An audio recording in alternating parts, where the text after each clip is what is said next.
కృతజ్ఞతలు చెల్లించాలి.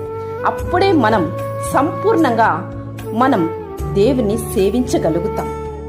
మన సంఘంతో కుటుంబ సమేతంగా కలిసి ఆలయంలో స్వేచ్ఛగా దేవుణ్ణి మనం సేవించగలుగుతాం. ప్రతి విజయం వెనుకాల, ప్రతి స్వేచ్ఛ వెనకాల, ప్రతి శాంతి వెనుకాల ప్రార్థన మాత్రమే ఉంది అని గ్రహించు.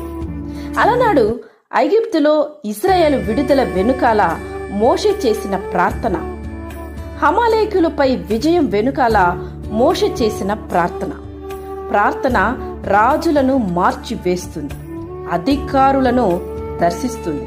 ప్రార్థన లేకుంటే ఖచ్చితంగా మన జనులు నశించిపోతారు, మనుగడ సాధించలేరు.